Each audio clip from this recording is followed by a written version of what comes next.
समाधि के बारे में पूछ रही थी मैं जी आपसे। आपने बताया कि जी समाधि वो लास्ट स्टेज होती है जी जब आप बिल्कुल शून्य हो जाते जी। हैं। तो वो एक्सपीरियंस थोड़ा सा हमारे दर्शकों को देखिए बताइए। बेसिकली जो जैसे नए साधक हमारे पास आते हैं तो शुरू में हम उनको कंसंट्रेशन ऑफ माइंड सिखाते हैं, बिकॉज षट चक्र भेदन में आपकी कंसंट्रेशन का बहुत बड़ा महत्व है। षट चक्र भेदन क्या षट है? चक्र भेदन विच इज कॉल्ड, एक कुंडली है जो हमारे शरीर में है, विच अच्छा। Is silent. When you meditate हाँ। देन दिस ऊर्जा goes to up towards your ब्रह्मानंद।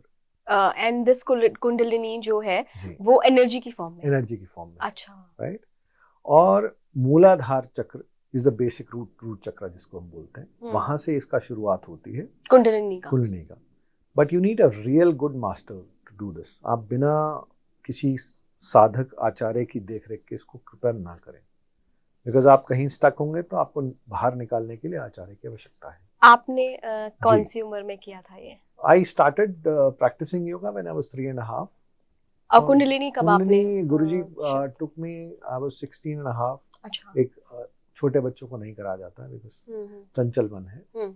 जिसके अंदर आपके अंदर बहुत सारी ऊर्जा, प्रकाश ऐसा आता है जिसको सहन करना itself is not easy for everyone. And is it possible कि किसी ने नहीं जागरण किया हो और अपने आप वो स्विच होके ऊपर चली गई हो? अपने आप नहीं होता, नहीं जाती है कभी? आप या तो उसकी साधना करेंगे या गुरु आपके ऊपर कृपा करके आपके अंदर शक्तिपात करेंगे। अच्छा, शक्तिपात। शक्तिपात इज डन थ्रू योर आज्ञा चक्र। गुरु सामर्थ्य होना चाहिए सबसे पहली बात, क्योंकि दीज आर एनर्जीज। आप एनर्जीज के साथ अगर खेलेंगे, बिजली है ना, नंगे हाथ से हाथ लगाएंगे तो क्या होगा? करंट आ जाएगा। और प्रॉपर तरीके से करेंगे तो देखिए लाइट आ रही है, फैन चल रहा है, राइट। इलेक्ट्रिसिटी में हम काम कर रहे हैं। So who will tell you कि आपको नेगेटिव को पकड़ के करंट नहीं लगेगा या पॉजिटिव को? You need a teacher, right. और उस टीचर को खुद नॉलेज होनी चाहिए। आजकल बहुत सारे सो कॉल्ड टीचर बन जाते हैं जिनको खुद तो पता नहीं है, बस शुरू हो गए जी, बार बोर्ड लगा दिए कुंडली जागरण। अच्छा, आपके जीवन में क्या बदलाव आया? मतलब आप थोड़ा सा अपना पर्सनल में आपका एक्सपीरियंस पूछना चाह रही हूँ कि आप केवल खुद के नहीं रह जाते, फिर खुद के नहीं रह जाते, नहीं रह जाते। आपकी बेसिक नेसेसिटीज स्वतः भगवान पूरी करता है। वो एनर्जीज आपके साथ चलती हैं, वो एनर्जी आपके चेहरे पे मिलती है। आप किसी भी कुंडलिनी साधक के साथ बैठेंगे, you sit with him for hours, आपका मन नहीं करेगा उठने का।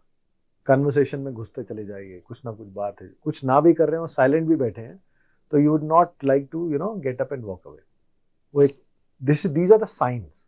जैसे आप देखिए, आपका ऑफिस है, इसमें वाईफाई है, wires are not visible but rays are there, right. Similarly आप हाथ को ऐसे जब रब करते हैं, राइट, थोड़ा पास लाइए, टच नहीं करना है, okay, right, you will feel some energy, exactly, right. Yes. So this energy, आप साधक नहीं है तो आपको भी वो फील हो रही है। एक बार आप लोग भी करके देखिए, मुझे बताइए जी, हो रहा है क्या आप लोगों आपको को भी? टच नहीं करना है इसको, एंड दिस इज प्रैक्टिकल। आप घर पे बैठ के एक्चुअली करिए, मुझे तो लग रहा है हो रहा है आप लोगों आपके अंदर ऊर्जा है, उसको संचित करना है हमको, राइट। वाओ, हमारे दिस इज अमेजिंग। शरीर में जो रज है, रज समझते हैं आपका ओज जीवन का, पुरुषों में वो वीर्य के रूप में होता है और स्त्रियों में वो रज के रूप में होता है।